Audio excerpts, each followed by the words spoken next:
வணக்கம் நேர்களே. ஜனவரி 23ஆம் தேதி மாண்புமிகு தமிழ்நாடு முதலமைச்சர் அவர்கள் ஒரு முக்கிய அறிவிப்பை வெளியிட்டாரு. அந்த அறிவிப்பை வெளியிடும் போது நாட்டு மக்களுக்கு மட்டுமல்ல, உலகத்துக்கே சொல்ற இரும்பின் பயன்பாடு தமிழ் நிலப்பரப்புல இருந்துதான் தொடங்கி இருக்கு அப்படின்னும், இந்தியாவோட வரலாறு தமிழ்நாட்டில இருந்து தொடங்கணும் அப்படின்னும் மாண்புமிகு முதல்வர் அவர்கள் பிரகடனம் செஞ்சாரு. இந்த அறிவிப்போட முக்கியத்துவம் என்ன அப்படிங்கறத பார்க்கலாம். இது நச்சுன்னு 4 கேள்வி.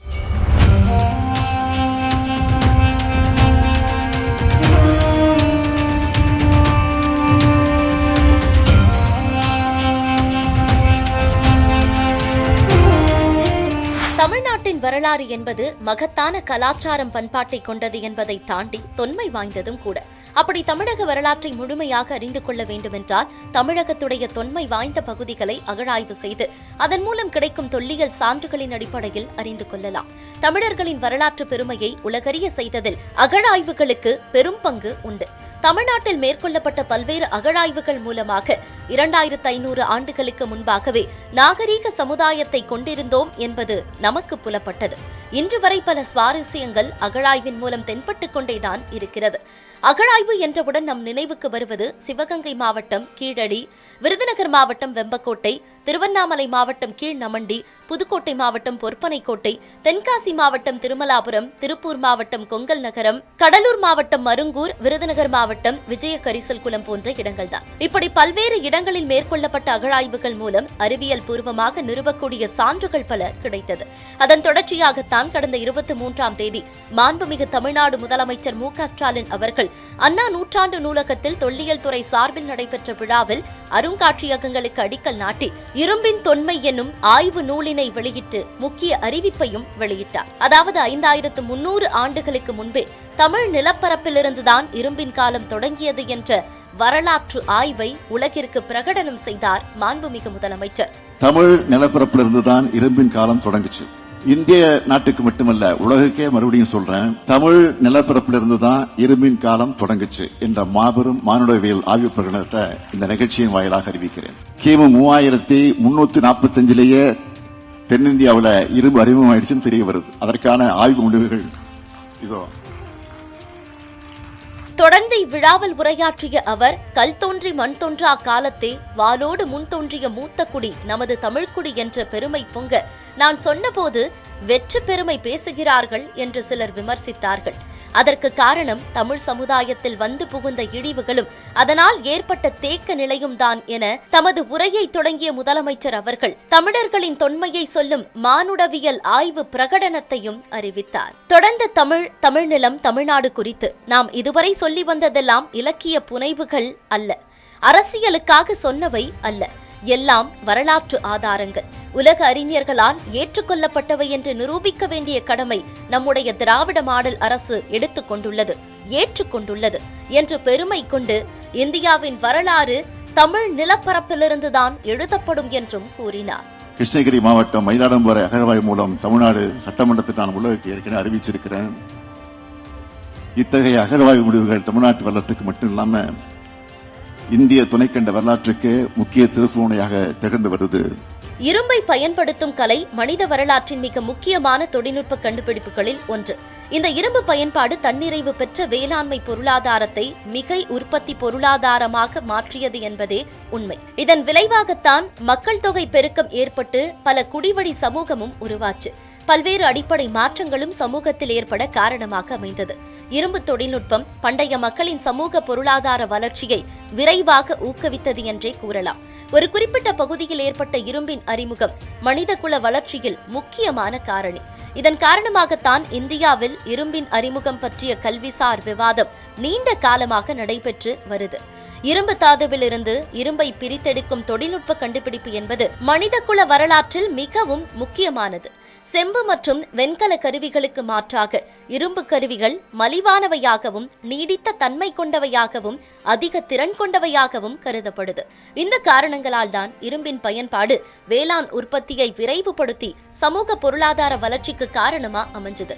அதனாலதான் தொல்லியலாளர்களும் உலோகவியலாளர்களும் உலகின் வெவ்வேறு பகுதிகளில் பின்பற்றப்படக்கூடிய இரும்பு தொழில்நுட்பத்தை புரிந்து கொள்ள முக்கியத்துவம் அளித்து வராங்க. உலகின் தொன்மையான இரும்பு பற்றி 2 வகையான புரிதல் இருந்தது.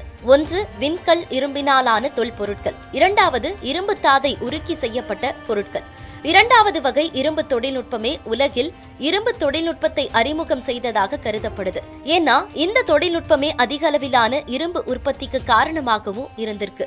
இரும்பு தொழில்நுட்பம் மிக பழங்காலத்திலேயே இருந்திருக்கு அப்படின்னு கருதப்பட்டாலும் இப்ப கிடைச்சிருக்கக்கூடிய சான்றுகள் அடிப்படையில இரும்பு தாதுல இருந்து உருக்கி செய்யப்படும் இரும்பு தொழில்நுட்பம் கிமு 2000 ஆண்டுகளுக்கு இடைப்பட்ட காலத்துல தான் தொடங்கியதா ஆய்வு முடிவுகள் தெரிவிக்குது. சிவகலை, ஆதிச்சநல்லூர், மயிலாடும்பாறை, கீழ்நமண்டி மற்றும் மாங்காடு ஆகிய இடங்கள்ல மேற்கொள்ளப்பட்ட அகழாய்வுகள் தென்னிந்தியாவில குறிப்பாக தமிழ்நாட்டுல கிமு 2500 முதல் கிமு 3000 வரையிலான காலகட்டத்துல இரும்பு அறிமுகமாகி இருக்க வேண்டும் அப்படின்னு கருதப்படுது. வடக்கே அமைந்துள்ள பண்பாட்டு இடங்கள் செப்பு காலத்துல இருந்த போது விந்தியத்திற்கு தெற்கே வணிகத்திற்கு பயன்படுத்தும் அளவுக்கு செப்புத்தாது குறைவா கிடைத்த காரணத்தால தென்னிந்தியா இரும்பு காலத்துக்குள்ள நுழைந்திருக்கலாம். எனவே வட இந்தியாவோட செப்பு காலமும் தென்னிந்தியாவோட இரும்பு காலமும் சம காலமானவை அப்படின்னே சொல்லலாம். எதிர்கால அகழாய்வுகள் மற்றும் அறிவியல் அடிப்படையிலான கால கணக்கீடுகள் இந்தியாவில் இரும்பு அறிமுகமான காலத்தை மேலும் தெளிவுபடுத்தலாம் அல்லது வலுப்படுத்தலாம். இப்ப தமிழ்நாட்டில் மேற்கொள்ளப்பட்ட அகழாய்வுகள் மூலமா அண்மையில கிடைக்க பெற்றிருக்கக்கூடிய மாதிரிகளை AMS 14C மற்றும் OSL பகுப்பாய்வு முடிவுகள் கிமு 2427, கிமு 2450, கிமு 2459, கிமு 2522, கிமு 2953, கிமு 3259 மற்றும் கிமு 3345 என கால கணக்கீடுகள் பெற்றிருக்கு. அதனால இந்தியாவில் குறிப்பா தமிழ்நாட்டுல கிமு 4ஆம் ஆயிரத்திற்கு முற்பகுதியில இரும்பு அறிமுகமாகிவிட்டது அப்படின்னு உறுதியாவே சொல்லலாம். இரும்பு மனித வரலாற்றுல எந்த அளவுக்கு முக்கியம், இந்தியாவின் வரலாறு தமிழ் நிலப்பரப்புல இருந்து எழுதப்படணும் அப்படின்னு மாண்புமிகு முதல்வர் அவர்கள் சொல்ல காரணம் என்ன அப்படிங்கறத விரிவா பார்த்தோம். தமிழ்நாடு அரசின் தொல்லியல் துறை இணை இயக்குநரான முனைவர் இரா சிவானந்தம் அவர்கள் மாண்புமிகு முதல்வர் தலைமையிலான திராவிட மாடல் அரசு அகழாய்வுக்கு அளிக்கக்கூடிய முக்கியத்துவம் என்ன, அகழாய்வுல எந்த மாதிரியான இரும்பு பொருட்கள்லாம் கிடைச்சிருக்கு அப்படிங்கறத பத்தி விரிவா நம்ம கிட்ட சொல்றாரு. வாங்க பார்க்கலாம். அகழாய்வின் போது கிடைக்க பெற்ற அந்த பொருட்கள் பர்டிகுலரா இந்த நூற்றாண்டை சேர்ந்தது அப்படிங்கறத கணிக்க எந்த மாதிரியான ஆய்வுகளை மேற்கொள்வீங்க? அகழாய்வு முதல்ல இடம் தேர்வது ரொம்ப முக்கியம். அது நம்ம எதை தேடி செல்ல போகிறோம் என்பதற்கான ஒரு முன்கால ஆய்வு கண்டிப்பாக அகழாய்வுக்கு ரொம்ப முக்கியம்.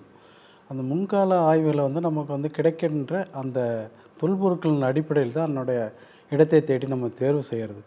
அதனால் கள ஆய்வு ரொம்ப மிக மிக முக்கியமானது. அது எந்த காலத்தை சார்ந்தது, அது நம்ம காலங்களை வரலாற்றத்தை பிரிக்கும்போது அந்த பழைய கற்காலம், நுண்கற்காலம், புதிய கற்காலம், இந்த உலோக காலம் என்ற செம்பு காலம், இரும்பு காலம், அப்புறம் வரலாற்று தொடக்க காலம், வரலாற்று காலம் என இந்த பல்வேறு காலகட்டங்களை நம்ம அந்த பிரிச்சிருக்கிறோம். நம்ம இப்போ அகழாய்வு செய்வதற்கு தேர்ந்தெடுக்கக்கூடிய இடம் இதில் எந்த இடத்தை சார்ந்தது என்பது முதல்ல நம்ம தெரிஞ்சுக்கணும். ஏன்னா அந்த பின்புலத்தை முதல்ல தெரிஞ்சுக்கணும். அதனை நம்ம எடுத்து நம்ம அகழாய்வு செய்யும் பொழுது நம்ம நம்ம மேலிருந்து கீழே நம்ம செல்லும்போது அந்த காலங்கள் கூடிக்கிட்டு போகும். ஸோ அப்போ பார்க்கும்பொழுது நமக்கு முந்தைய தலைமுறை விட்டு சென்ற பொருட்கள் மேலடுக்கிலும் இப்படி காலங்கள் கூட கூட செல்லும் பொழுது அதனுடைய நம்ம மூதாதையர்கள் அந்த இடத்தில் எத்தனை காலம் வாழ்ந்திருந்தார்களோ அவர் விட்டு சென்ற பொருட்கள் கண்டிப்பாக அதனுடைய பூமிக்கு அடியில் புதைந்திருக்கும். இதை வெளிப்படுத்த வேணும். அதனால் அந்த நம்மளுடைய முன்னோர்கள் விட்டு சென்ற தொல்பொருட்களை எடுத்து அதை ஆய்வுக்கு உட்படுத்தி இது எத்தனை ஆண்டு காலம் பழமையானது, இது எந்த காலத்தை சார்ந்தது என்பதுதான் இது முதல்ல நம்ம தொல்லியல் அகழாய்வு செய்வதற்கான நோக்கமாக கருதப்படுகிறது. அப்போது இப்போ கிடைக்கின்ற பொருட்களை மேலடுக்கு என்ன பால நிலைகளாகவும் அடுக்கு முறைகளாகவும் நம்ம இருக்கும். முதல் மண் அடுக்கில் எடுக்கப்படுகின்ற அது பல்வேறு மண் அடுக்குகளாக தோன்றப்படும். அந்த மண் அடுக்குகளை அதை நம்ம ஆய்வுக்கு உட்படுத்தணும். அதில் கிடைக்கின்ற பொருட்களை முதல் அடுக்குகின்ற பொருட்களை தொகுத்து தனியாகவும், இரண்டாம் அந்த அடுக்குகளை கிடைக்கப்பட்ட பொருட்களை அதன் தனியாகவும், அப்படி என்றது எத்தனை அடுக்குகள் கீழே செல்ல செல்ல இருக்குதுன்னா அந்த காலத்தை நம்ம ஓரளவுக்கு அது கட்டமைக்கப்படும்.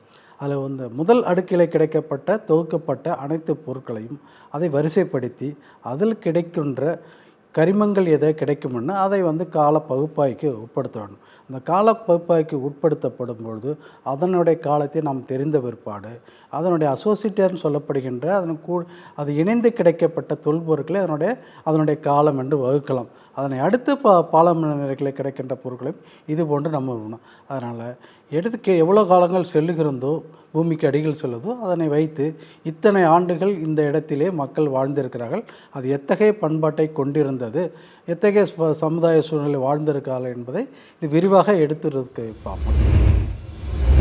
மாண்புமிகு முதல்வர் தலைமையிலான திராவிட மாடல் அரசுல தொடர் அகழாய்வுகள் எந்தவித தொய்வுமே இல்லாம நடைபெறுது. அதே மாதிரிதான் அருங்காட்சியகங்களும் அமைக்கப்படுது. அரசால் கொடுக்கப்படுற கவனமும் முக்கியத்துவமும் எப்படிப்பட்டது? பொதுவாக தமிழ்நாடு அரசு தொல்லியல் துறை 1961 ஆரம்பிக்கப்பட்டு தொடர்ந்து அகழாய்வுகளை மேற்கொண்டு வருது. பல்வேறு காலகட்டங்களில் நம்ம அகழாய்வு மேற்கொண்டதும் கடந்த இந்த 5 ஆண்டுகள் 4 ஆண்டுகளாக நம்ம அகழாய்வு மேற்கொள்ள கொடுக்கின்ற அந்த பணியானது தமிழ்நாடு அரசு இருக்கின்ற தமிழ்நாடு முதலமைச்சர் அவர்களும் மாண்புமிகு அமைச்சர் பெருமக்களும் எங்களுடைய துறை செயலாளர் உட்பட ஆணையர் உட்பட இந்த துறையின் மீது காட்டுகின்ற ஆர்வமும் அதனை வழிநடத்துகின்ற செல்கின்ற பாங்கும் எங்களுக்கு வந்து ஊக்கத்தை கொடுக்குது. எப்பொழுதுமே நம்ம செயற்படுகின்ற செயலை வந்து ஊக்குவித்து அதற்கு தேவையான நிதி உதவிகளையும் அரவணைப்புகளும் செய்ய வேண்டிய வழிகாட்டுதல் செய்யும்போது நம்ம வந்து முறையான அகழாய்வு செய்வதற்கு நமக்கு வந்து எந்த அனைத்து விதமான சுதந்திரத்தையும் நமக்கு வந்து கொடுத்ததுனால இதில் பல்வேறு இடங்களில் நம்ம அகழாய்வு மேற்கொண்டோம். கடந்த 4 ஆண்டுகளாக தொடர்ந்து 8 இடங்களில் நம்ம அகழாய்வு மேற்கொண்டோம். இந்த ஆண்டு நம்ம 8 இடங்களில் அகழாய்வை மேற்கொண்டு வரோம். அதற்கான எந்த அரசும் இதுவரை நிதி ஒதுக்கீடாதவர்களுக்கு ரூபாய் 5 கோடி ஒவ்வொரு ஆண்டும் அந்த அகழாய்வுக்கென்று நிதி ஒதுக்கி விடுள்ளது. அதன் அடிப்படையில் அனைத்து அகழாய்வுகளுக்கும் எந்த விதமான நிதி குறைவு இன்றி சரியான முறையில் விரிவான அகழாய்வு மேற்கொள்வதற்கு இத்தகைய வந்து நமக்கு நிதி வந்து நம்ம பயன்பெற்றிருக்கு.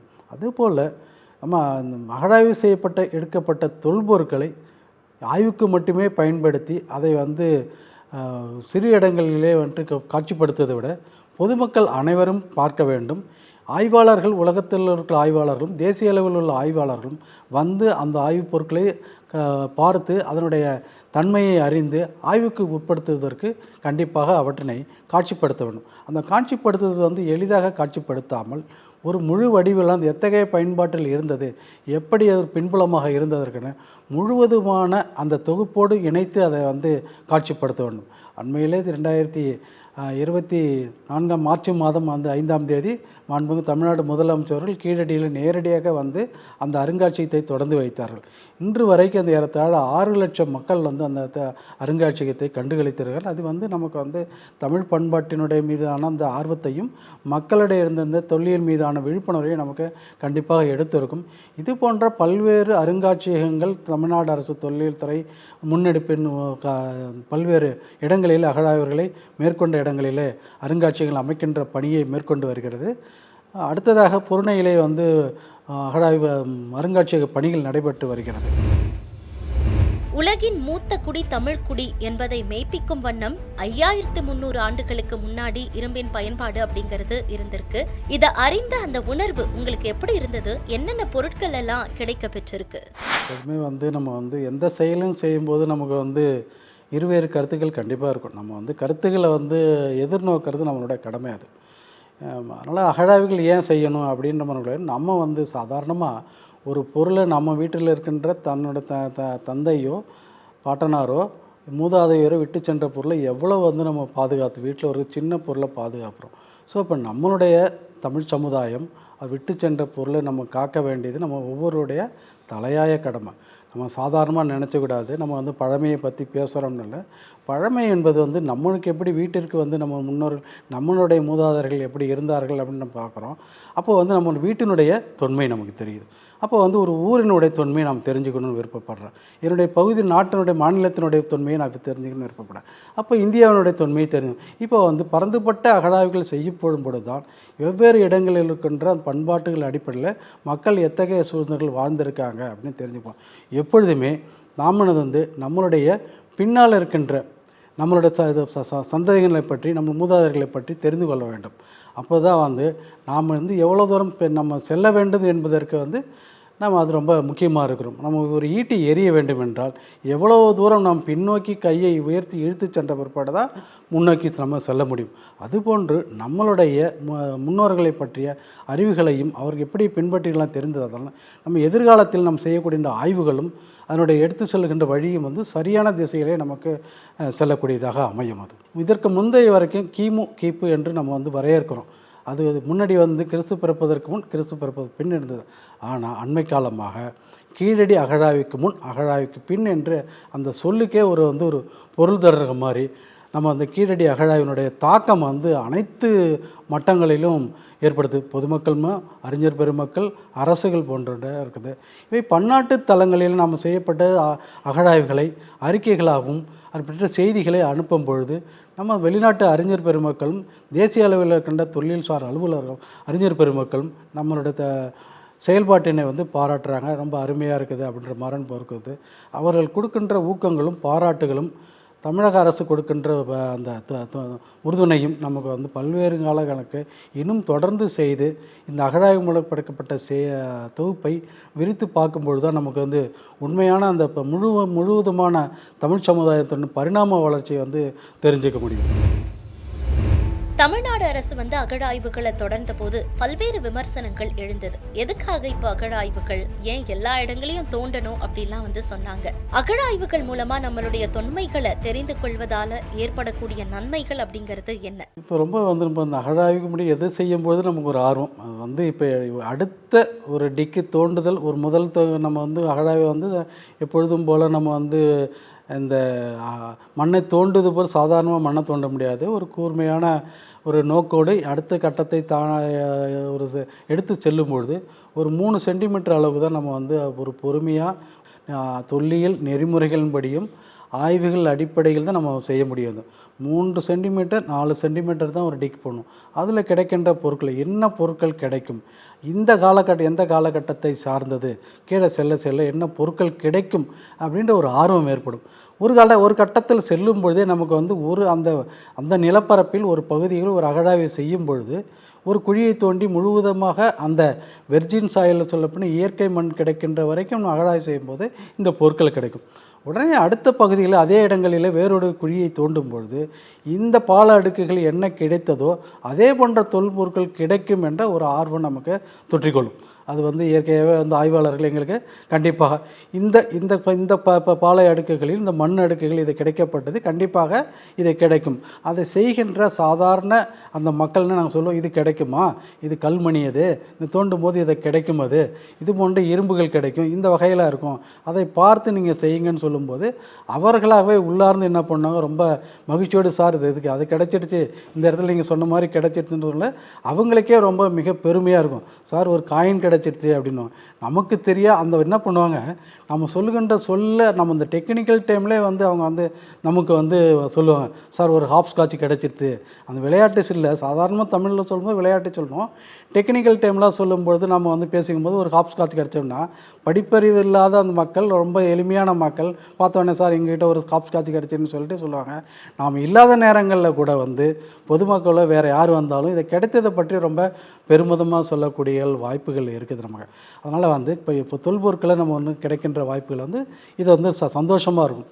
இவை எல்லாமே நம்ம வந்து கிடைத்த தொல்பொருட்களை ஏற்கனவே சொன்ன மாதிரி நம்ம வந்து தொகுத்து பார்க்கணும். அப்படி பார்க்கும்பொழுது இதனுடைய காலத்து இந்த பொருள் அருமையாக கிடைச்சிருக்குது, இதை எப்படி நம்ம காலக்கணிப்புகள் நம்ம உட்படுத்த வேண்டும் அப்படின்னு இந்த சந்தோஷத்தை நாங்கள் வந்து இதை எடுத்து இதை வந்து ஆய்வுக்கு உட்படுத்தப்படணும். எந்தெந்த பொருட்களை எந்தெந்த வகையான கால கணக்கீடுகள் பண்ணுறதுக்கு வகைகளாக இருக்குது. ஒன்று வந்து முதல்ல வந்து நம்ம சொல்லப்படுகிறது வந்து அப்சொல்யூட்டிக் டேட்டிங், நேரடியாக அது காலத்தை கணிக்கக்கூடிய பொருட்களுக்கு ஒன்று. அப்புறம் ரிலேட்டிவ் டேட்டிங்னு சொல்லுது, அந்த ஒரு கரிமத்தை கண்டுபிடித்து அதனுடைய காலத்தை கண்டுபிடித்த பிற்பாடு அதை சுற்றியுள்ள தொல்பொருட்கள் என்ன கிடைச்சதோ அதை வந்து காலத்தை நிர்ணயிக்கக்கூடியன்ற வாய்ப்புகள் கிடைக்கிது. இப்போ கரிம பொருட்களை வந்து நம்ம வந்து C14 டேட்டிங் பண்ணுவோம். ஏஎம்எஸ்ன்னு சொல்கிற ஆக்சிலோமெட்ரிக் மாஸ் ஸ்பெக்ட்ரோமெட்ரிக் நம்ம வந்து அந்த டேட்டிங் முறையில் பண்ண முடியும். அப்புறம் வந்து அந்த பானை ஓடுகளே தெர்மோலுமினிசிஸ் டேட்டிங்கில் பண்ண முடியும். அது இரும்பு அந்த கற்களை கொண்டு வந்து அதிகம் நம்ம வந்து காலக்கணிப்புகள் செய்ய முடியும். அதனால் பல்வேறு தொல்பொருட்களை பலவிதமான பகுப்பாய்வுக்கு உட்படுத்தணும். இந்த நிறுவனங்களுக்கு நம்ம தேசிய இந்திய நாட்டில் உள்ள நிறுவனங்களுக்கும் அதேபோல் பன்னாட்டில் உள்ள ஆய்வகங்களுக்கும் அனுப்புவோம். அந்த ஆய்வகங்களுக்கு அனுப்பப்பட்டு அந்த ஆய்வு முடிவுகளை அதை வந்து ஒப்பீடு செய்யணும். ஒப்பீடு சேர்ந்தோன்னா எங்களுக்கு வந்து உடனே ஒரு மகிழ்ச்சியில் எல்லையில்லாத மகிழ்ச்சி இருக்கும். டேட்டிங் கிடச்சிடுச்சு உடனே நம்ம அறிவிக்க முடியாது. ஏன்னா இது அறிவித்த உடனே என்ன பண்ணோம், அதுக்கு வந்து பல அந்த அறிஞர் பெருமக்களுடையும் பல இடங்களில் அகழாய்வு மேற்கொள்ளப்பட்ட இடங்களிலும் அந்த அறிக்கைகளை வாசித்து அதனுடைய உண்மைத்தன்மையை அறிந்து அதனோட வந்து அதனோட கார்லேட் பண்ணி பார்க்கணும். இந்த இடங்கள் அது கிடைச்சிருக்கு, இந்த அறிக்கையில் சொல்லியிருக்காங்க, இதில் கிடைக்கப்பட்டது, இது நம்பகத்தன்மையாக இருக்குமா, இதன் கூட ரெண்ட பொருட்களையும் பண்ணணும். இதை வந்து நம்ம எடுத்தோம்னா ஒரு ஆய்வகத்துக்கு மட்டும் அனுப்பாமல் இப்போ இது தொடர்பான அந்த மாதிரிகளை பல்வேறு தளத்தில் உள்ள பல்வேறு நிலையில் உள்ள தேசிய அளவில் ஆய்வகங்களுக்கும் பன்னாட்டு அளவுகளுக்கும் ஆய்வுகளுக்கு அனுப்பி அவர்களிடம் பெறப்படும் ஆய்வுகள் ஒரே மாதிரியான முடிவுகளாக இருக்குன்னா நமக்கு வந்து அடுத்தது வந்து அந்த மகிழ்ச்சிகளை வந்து இன்னும் ரெட்டிப்பாக ஆக்கிருக்கும். அதை தொடர்ந்து நம்ம இதை ஆக்கின உடனே இந்த முடிவுகளை நாம் நேரடியாக கூறாமல் அந்த அறிஞர் பெருமக்களிடம் வந்து இந்த அறிக்கையை நாங்கள் இது மாதிரி தயார் செய்திருக்கிறோம் அப்படின்றது அவர்களோட கண்ணோட்டத்தை கொடுப்போம், அவர்களுடைய கருத்தை பெறுவோம். உங்களுடைய நோக்கம் என்ன? நாங்கள் தமிழ்நாட்டில் இந்த அகழாய்வுகள் மேற்கொள்ளப்பட்ட போது இந்த காலக்கணக்கீடு பெறப்பட்டுள்ளது. நீங்கள் அகழாய்வு செய்த தளங்களில் இதே போன்ற தொல்லியல் தளங்களில் கிடைக்கப்படுற முடிவுகள் எப்படி இருக்குன்னு இதை கொடுத்து நீங்கள் ஒப்பீடு செய்து தாருங்கள்னு சொன்ன பிற்பாடு இவை பன்னாட்டு அளவிலும் தேசிய அளவிலும் தொல்லியல் அறிஞர்களுக்கு அனுப்பி அவர்கள் அனுப்புகின்ற அந்த அறிக்கையை தொகுத்து மொத்தமும் பார்க்கும்பொழுது நமக்கு வந்து இன்னும் மற்றற்ற மகிழ்ச்சி. இந்த மகிழ்ச்சியை நம்ம வந்து அரசுக்கு தெரிவித்து, சார் இந்த மாதிரி நமக்கு வந்து கிடைக்கப்பட்டிருக்கு, இது இருக்கின்ற இடங்களே காலத்தால் முந்தையதாக இருக்குது, அதனால் மக்கள் வந்து அந்த சமுதாயம் எப்படிப்பட்ட சமுதாயமாக இருந்திருக்கு நம்ம சொன்னோடனே அரசு வந்து முறைப்படியாக அதை வந்து கூர்ந்து ஆய்வு செய்து இதை வந்து வெளிப்படையாக மக்களுக்கு அறிவிக்க வேண்டும் என்றும் சட்டமன்றத்திலோ பொதுவெளியிலோ தமிழ்நாடு முதலமைச்சரும் அமைச்சர் பெருமக்களும் இது நேரடியாக வெளியிடுறாங்க.